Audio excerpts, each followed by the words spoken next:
Good morning and welcome to Inside Texoma. Today we're getting you ready for back to school, so we're taking an inside look at everything you need to know to send your kids back to school right and in style. So a lot of your kids are probably in the WFISD. I'm joined by Ashley Thomas, who's the communications officer over at the district. Yes. Good morning. Thank you for having me. So what can kids expect as they head back to the WFISD this year? Well, we are looking forward to this year. We have a lot of great things in store for our students this year. We're excited about the new year. Our teachers are geared up and ready to go, ready for students on the first day. So just expect a lot of friendly, rested teachers and administrators, and we're just ready for the kids to be here and be back so we can get the year going. So let's talk about when school is actually going to start this year. The first day of school is Monday, August 24th, and so that will be across the district. That's the first day of school. So what do parents need to know now, as we're a couple weeks ahead of time, to make sure their kids are prepared? What are you telling parents who are calling you with questions? Well, pretty much all of the questions about back to school can be found on our district website, which is wfisd.net. If you go there on the homepage, there's information, just general information about back to school. You can find pretty much anything you want to know regarding student assignment, transportation, immunization requirements, school supply list, uniform policies. So we have general information there, but also school-specific information. So if you find your school or your child's school name on there, that will tell you when your students' Meet the Teacher Night is, as well as any other important information that they may need to know before the first day. Let's talk about the Meet the Teacher Night. What is that? Meet the Teacher is just an opportunity for students and parents to come up to the school prior to school starting, and it's mostly elementary, the schools that do the Meet the Teacher Night. The secondary schools have other nights, but for the elementary students, they can come up there, find out who their child's teacher is. If they want to bring their school supplies that day, they can bring their supplies, so they have that there ready for them on the first day of school. A lot of schools allow parents to sign up for PTA or PTO that night, put money on their students' cafeteria balance. So there's a lot of different things that you can do that night, just depending on the school. But I would encourage parents to go look at our website and find out when their child's Meet the Teacher Night is, and then go if you can, because it's a good opportunity for the students to feel comfortable before the first day and know who their teacher is, be able to see their classroom, and just be ready to go on that Monday. Any particular questions they should make sure they ask the teacher about school supplies, anything like that? Most of the time the teacher's going to go ahead and cover all of that with the parents when they get there, as far as who's going to pick the child up, if they're going to be riding the bus, or if they go to a daycare after school. So those things should be, you, as a parent, be ready to tell the teacher that, so they can write that down and know what the child needs to do on the first day. And then, of course, parents, if you have questions for teachers, specific questions, our teachers are always ready to answer them and help you as a parent feel comfortable and help your child feel comfortable as well, and be just ready and prepared for the first day. Now, what about maybe communicating with the school nurse? Because sometimes there's shots and things that are required. What if parents have questions about what they need to do from that standpoint? Yes, I would talk to the teacher that day, and some schools may have the nurse there that day as well, but certain grade levels do have immunization requirements that will need to be fulfilled before school starts, and so the immunization requirements are on our website as well. And if you're not sure if your child has to have certain immunizations, just visit our website and it can tell you exactly what grade levels need to do that at what age, and make sure you have all of that ready before the first day. Any new policies this year, any changes that parents maybe want to know about? Not any that I know offhand. We're trying to just continue like we have done before. Some schools may have some different pickup information or different dismissal times depending on the campus and how big of a population they have. There are some staggered dismissal times, but the principal at the campus will usually communicate all of that information ahead of time so parents aren't surprised on the first day. So the principals, the teachers, they do a great job of putting out any information, any changes in advance, so parents aren't surprised when they get there. So business as usual Yes, this year. yes. Of course, parents have a lot of questions about transportation. I know you mentioned the website. Yes. Anything else they need to know? I know buses are probably being checked and all that is in full gear too. Yes, our transportation department, Durham Transportation, they've been working on getting bus routes set up, and students who are riding the bus should have a postcard that tells them their bus route and their bus time, what time their bus will be there. But there's also information on our website about that as well, if they want to go to the link on our website that will give them more information about transportation and busing before school starts as well. I know you mentioned you're very excited. I mean, just talk about the atmosphere over there at the schools. Well, of course, this time of year is always exciting, and after our teachers have had the summer to kind of rest and recoup, they are just ready to go for the new year. A lot of our teachers have been in training this summer, getting prepared for the year, and I know we have a lot of new teachers coming as well as some veteran teachers, and they're going to be back in gear here in the next week or so, getting ready, getting their classrooms ready, and this is just always an exciting time for the school district and exciting time for our teachers to just see their new students and just get ready for the year. We're excited. I imagine all the teachers are kind of putting up their decorations and everything. Yes, that's the fun part. Yeah. Getting the classroom ready and just getting everything set up and organized for the year ahead, and we hope all of our students are excited and ready to be back as well. Absolutely. Well, I know a lot of you have kids out there. Some of them maybe go to the WFISD, some of them maybe don't. So we're going to have a whole bunch of tips when we come back. But is there anything that you're telling parents as far as things that they need to do, ways they need to talk to their kids, maybe getting them back into reading, getting them back into routines? I would just recommend, I know of my children, we stay up a little bit later in the summer, and sometimes it's hard to get them back into a routine of getting up early, but maybe start that a week or two in advance so that they get back on a schedule and they're able to get up and be prepared on the first day and that first week. Eat breakfast in the morning. Of course, we do offer breakfast free of charge at our campuses as well. But just get them back in that routine so that they're ready to go when school starts and they're refreshed and ready to learn. All right, thank you, Ashley. Thank you. And as I mentioned, we're going to talk a whole lot more about back-to-school health as well as back-to-school shopping to get you ready for the WFISD or whatever school district your child might go to. We'll be right back on Inside Texoma.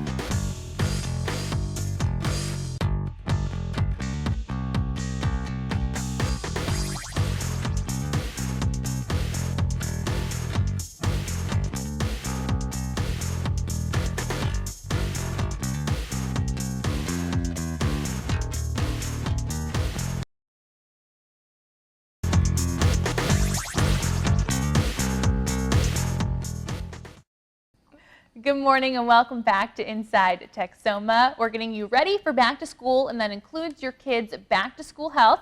So I'm joined by Corinne Doho, who is a certified pediatric nurse practitioner with the Community Health Care Center. Good morning. Good morning, Melissa. Nice to meet you. Now, kids are heading back to school. What do they need to know to be healthy this school year? Yes, besides shopping, school shopping and supply shopping, it's important for the parents to get your shot ready, get your sport physical, get your Head Start physical, and also for kids with chronic conditions such as asthma, make sure you go to your doctor to get your prescription refilled.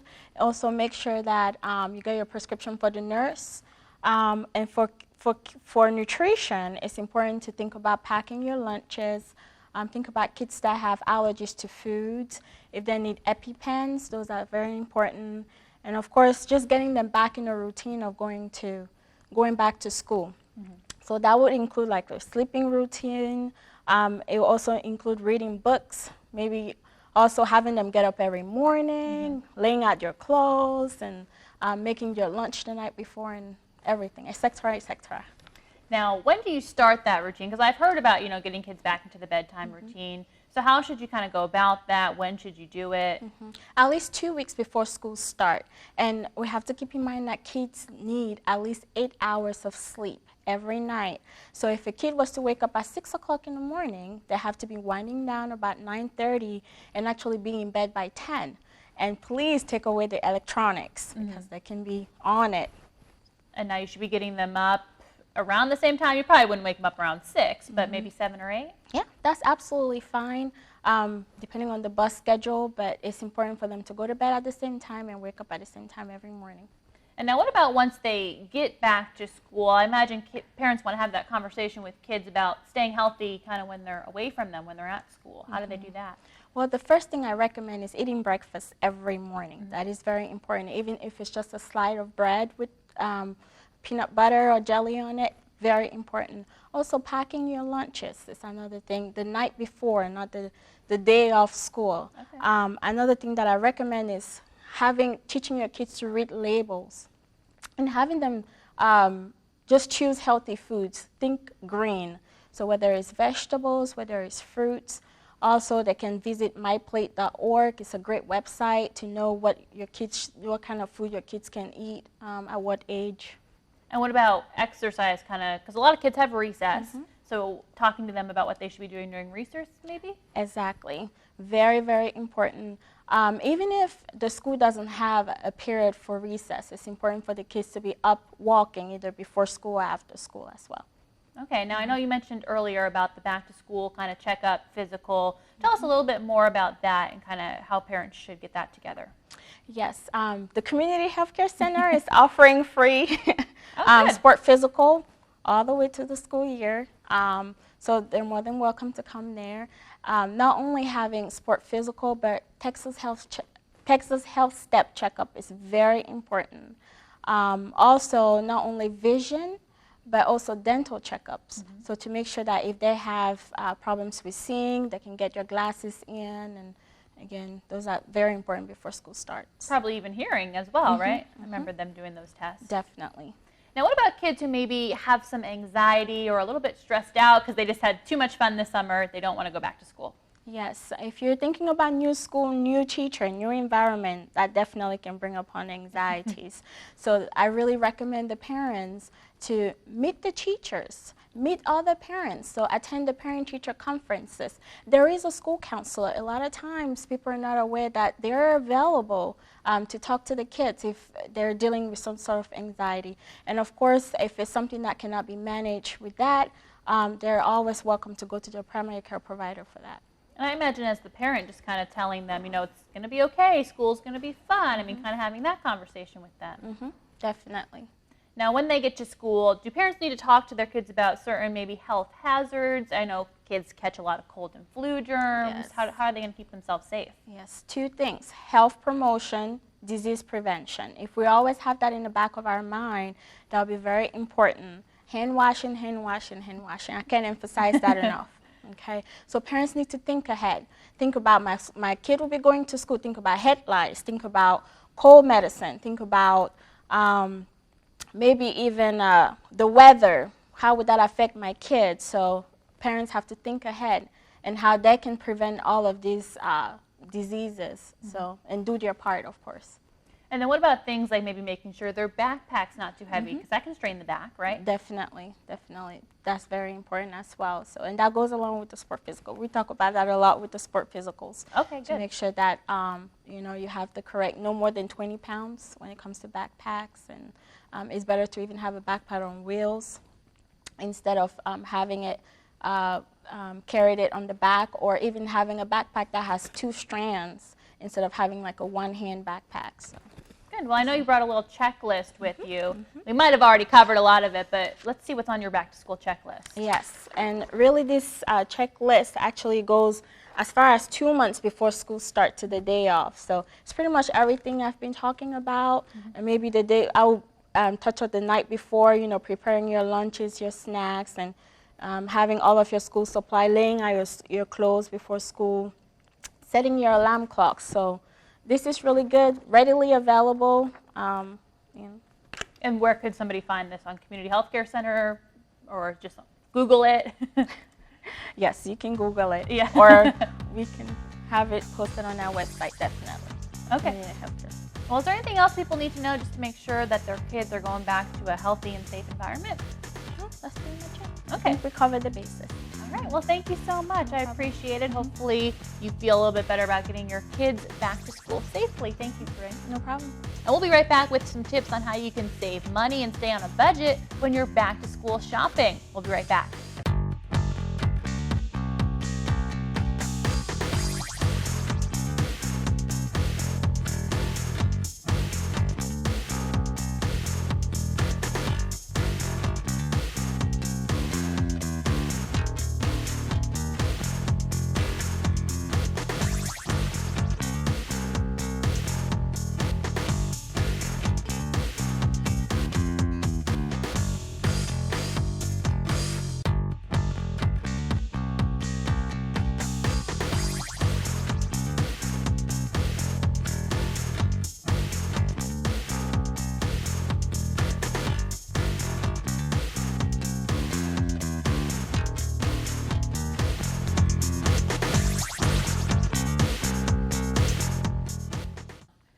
Welcome back to Inside Texoma. We've been talking all things back to school, so of course that includes your back to school shopping, which you probably already started. So I'm joined by Michelle Cooter, who is a certified credit counselor, to give you some tips to help make sure you're planning ahead and saving on a budget. So what should people be doing for their back to school shopping to make sure they're not spending too much?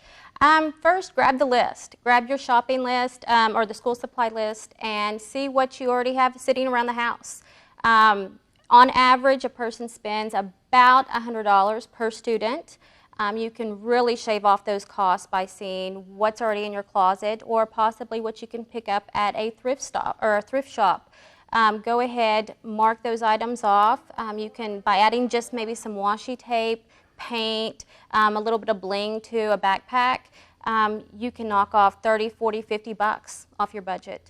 In addition, head to the store, compare prices, price match. You can really get some really great deals by doing that. A lot of people think by writing down the different stores where they compare prices to that they're having to shop at or make those trips to multiple stores. You don't have to do that. You can go to the one store and price match them and just make one trip. Now, are there any stores maybe that are better than others? I know you mentioned maybe thrift stores, maybe stores like Walmart, Target have something better. What would you recommend? Most of the big stores will price match on items that you can't recycle or reuse or upcycle. The bigger stores, Walmart, Target, CVS, Walgreens, a lot of those will do the price matching for things that you can't recycle. Paper, notebook paper is kind of hard to recycle. So things like that, pencils, pens, notebook paper, spirals, price match those items. Clothing, backpacks, shoes, look at the thrift shops for those. If you're looking at online shopping, those can be done. Typically you won't get price matching for them, but you might be able to find some really great deals at places like Amazon, and even some out of town stores. Kohl's has some really good deals in town, but Macy's has some killer deals. Now, I know you've been talking a lot about what you can recycle, and there's a new trend called upcycling, is that correct? Upcycling, repurposing, recycling. If you Google recycled school supplies, you come back with about 1.9 million hits. Pinterest is amazing, and especially with so many different innovative and artsy type of things. I mean, it's like Martha Stewart and MacGyver had a bedazzled baby. And it's just really neat, the stuff that's on there.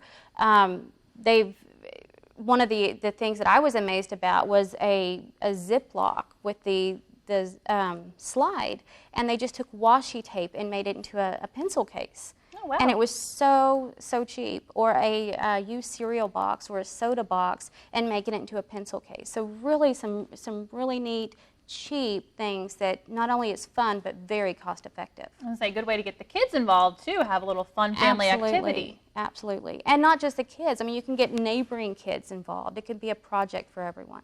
And speaking of getting everyone involved, maybe you can shop with other people, right? That's kind of a trend that people are doing. That is, you can get some really great deals by bulk shopping, not just online, but also the big warehouse stores. I pulled up some prices. Instead of paying 30 cents for a smaller pack of pens, you can get bulk shopping and do 7 cents a pen. And split it with families. You may not need 60 count package of pens, but if you look at your kid's friend and your other kid's friend, then and split it amongst those, that makes a much better deal.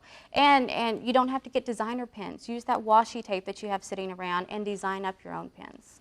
Now, when should people be shopping? I know a lot of people probably already started, but what's the time frame here to get the best deals? Well, you don't want to jump the gun. I have a friend that was so excited because a few weeks after school she already had all of her school shopping done, and I thought, why? You're missing the good deals. Mm-hmm. Now's about the time you should be looking in the ads and comparing those prices. And when I say comparing, it's not running out to the store immediately, but if you see a good deal, I mean, if you see a package of paper or spiral for 10 cents, yeah, grab it, absolutely. But you don't have to get everything at once. When you have that shopping list in front of you, you do not have to buy everything at one time. You can buy it throughout the year. And a lot of times the stores, a few weeks after school starts, will see that they've overbought. Mm-hmm. And they're going to start marking those items down. So buy a little bit of it now and wait until those prices go down. And you can buy more then. And it's not a bad idea if you see that those prices drop rock bottom, buy extra now, stick it in a closet, and you can buy years worth of things that aren't going to fade. Folders aren't going to fade that much if you keep them out of the sun. Paper is a good one. Pencils are fine. So maybe those markdowns start, a couple weeks into the school year? Usually a few, maybe even a month. A lot of the high schools and some junior highs, they'll give you the basics that you're going to need, but then once school starts, they'll give you the rest of the items that you're going to need. So those items can go a couple weeks in, so you might have to wait for the rock bottom prices to hit the stores, maybe 2-3 weeks, even a couple months into it. Now, what about looking for coupons or things like that? Are there good places to look for that type of stuff? Coupons are good. You can find them in the paper. There's a couple different ways. There's store coupons and there's manufacturer's coupons. So you can double stack those. There's also, if you don't want to actually cut the paper coupons, there's some that you can pull up on your phone, app coupons. Retail Me Not's a great one. If you're going to shop online, a great one, Retail Me Not and Ebates. You can combine both of those together and stack some really great savings. If you're going to shop local even and you want to pick it up, and if you need it that day, Walmart has a local pickup, Target has in-store pickup, so you can actually go through Ebates and order it through there, use a Retail Me Not coupon possibly, and pick it up in store so you're still getting it that same day, and you're not having to pay shipping, and you get those double stacked savings. Now, I know we're wrapping up tax-free weekend, so a lot of people probably took advantage of that. What are your thoughts on that? If you can stack it with an additional savings, then that's great. But don't think it's the be-all of everything. When you break it down, it's $8 for every 100 that you spend. And I'd much rather get a 30 or 40% off for the same item.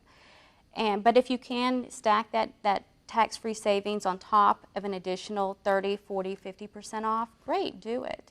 There are a lot of items that don't usually go on sale, so if that's the only time that you can get that additional savings, then that's a great deal. Mm-hmm. But if you've missed it, don't fret. Because it's not always the best, as you're saying. It's not always the best. A lot of times they know that the merchants know that you're going to be out, and they'll use that as a loss leader. They know you're going to be out shopping for something else, so they're not going to mark down as much. Okay, now anytime you're putting a budget together, I imagine there are just specific things to follow. Maybe if people are already thinking ahead to next year. So what kind of things should they just have in the back of their mind about budgeting and shopping, just kind of in general here? Well, you always want to put so much away for those things. If you want to do it as part of your emergency fund or your miscellaneous fund, that's a good way to always put so much back for the essential. Common, the non-everyday or every month type things. So those are the things that you know are going to happen. They might not be every month, but you know at some point in the year or even every 6 months are going to happen. So put some of that stuff away. Put some money aside. You know that your kids are going to school. You know that money is going to be spent. And don't think that just because you're spending money right now for the start of school on supplies that that's going to be it. You're probably going to need to be replenishing those supplies. There's going to be money spent throughout the year on stuff. Kids don't use one pair of shoes throughout the year or one pair of underwear. You're going to need to buy stuff throughout the year. So always saving, always keeping your mind on that type of stuff. absolutely. Well, Michelle, thanks for sharing some tips with us today. I think you brought some really great ideas to the table for everybody. Thank you. Thanks for having me. Absolutely, and we hope you feel more ready for back to school and your back to school shopping. Thanks for tuning in to Inside Texoma this morning.